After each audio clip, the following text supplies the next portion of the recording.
Oke, standby, kamera ready, sound ready, 3, 2, 1, action. Nya, nya, nya, nya. A few moments later. Halo, perkenalkan nama saya Haikal Dana Ubaidillah dengan NIM 125405007 dari kelas Jurnalistik 1A. Hai, perkenalkan nama saya Azhar Ramadhani dengan NIM 125455016 dari Jurnalistik 1A. Perkenalkan nama saya Muhammad Ipan Abdullah dengan NIM 125405008 dari Jurnalistik 1A. Halo, perkenalkan nama saya Amalia Hamzah dengan NIM 125405014 dari Jurnalistik 1A.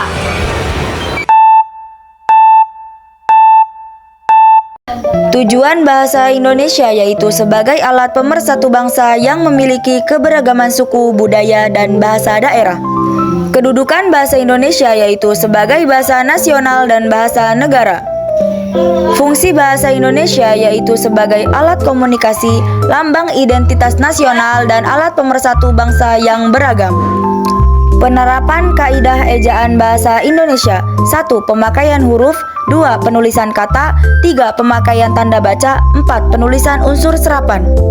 Diksi adalah pemilihan kata yang tepat dan sesuai konteks kalimat. Contoh: 1. Ibu meninggal dunia. 2. Dia berbicara lembut. 3. Harga barang itu terjangkau. Makna kontekstual adalah makna kata bergantung pada konteks kalimatnya. Contoh: 1. Kepala sekolah datang pagi-pagi. 2. Saya memukul kepala paku. 3. Ia menjadi kepala keluarga. Makna leksikal adalah makna sebenarnya dari kata. Contoh: 1. Air. 2. Buku. 3. Meja. Makna gramatikal adalah makna yang muncul karena perubahan bentuk kata atau susunan kalimat. Contoh: 1. Memakan. 2. Rumah besar. 3. Berjalan-jalan. Pengertian dan unsur tata kalimat. Pengertian: tata kalimat adalah aturan penyusunan kata menjadi kalimat yang sesuai kaidah bahasa. Nah, unsur kalimat itu berupa subjek, yaitu pelaku, orang, atau hal yang dibicarakan. Terus ada predikat, apa yang dilakukan atau keadaan subjek. Nah, kemudian ada objek. Objek itu sasaran tindakan dari predikat. Nah, terus ada pelengkap atau pel, yaitu melengkapi predikat tapi tidak wajib. Nah, selanjutnya keterangan. Keterangan itu menjelaskan waktu, tempat, cara, tujuan, dan lain-lain. Makna denotatif dan konotatif. Nah, kalau makna denotatif itu adalah makna sebenarnya atau yang sesuai dengan yang ada di kamus. Nah, kalau makna konotatif itu makna tambahan atau kiasan. Nah, biasanya itu sering mengandung nilai rasa. Contohnya, ibu membeli bunga di pasar. Nah, denotatifnya itu bunga yang mengartikan tanaman hias.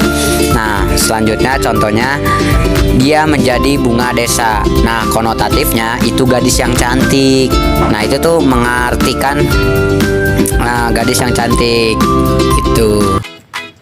Kalimat dasar.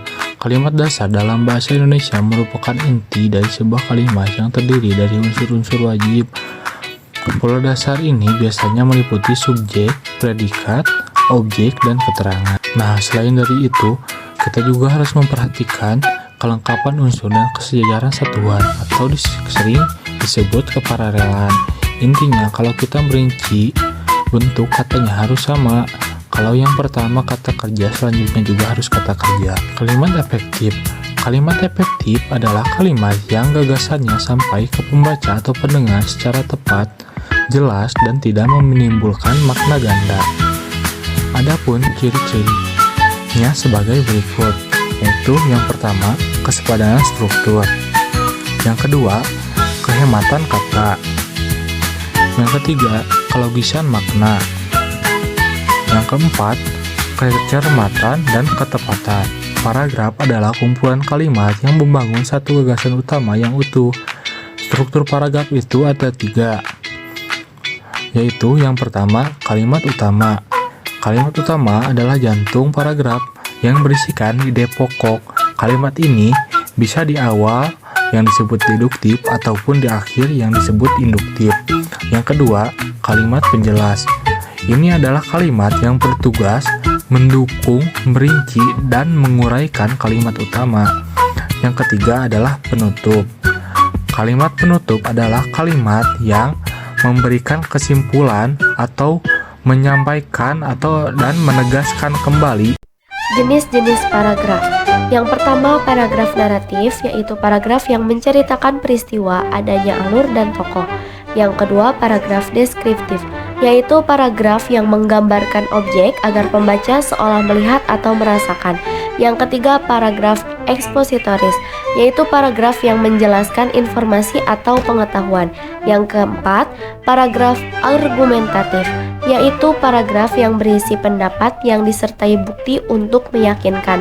Dan yang kelima adalah paragraf persuasif, yaitu paragraf yang bertujuan untuk membujuk pembaca melakukan sesuatu. Paragraf berdasarkan letak kalimat utama. Yang pertama, deduktif, yaitu kalimat utama di awal paragraf. Yang kedua, induktif, yaitu kalimat utama di akhir paragraf. Dan yang ketiga adalah campuran, kalimat utama di awal dan ditegaskan kembali di akhir paragraf. Paragraf berdasarkan teknik pemaparan. Yang pertama, paragraf deduksi dari hal umum ke hal khusus. Yang kedua, paragraf induksi dari hal khusus ke hal umum. Yang ketiga, paragraf analogi, yaitu menjelaskan sesuatu dengan membandingkan hal serupa. Yang keempat, paragraf sebab akibat, menjelaskan hubungan sebab dan akibat. Dan yang kelima, paragraf akibat sebab, menjelaskan akibat terlebih dahulu lalu sebabnya.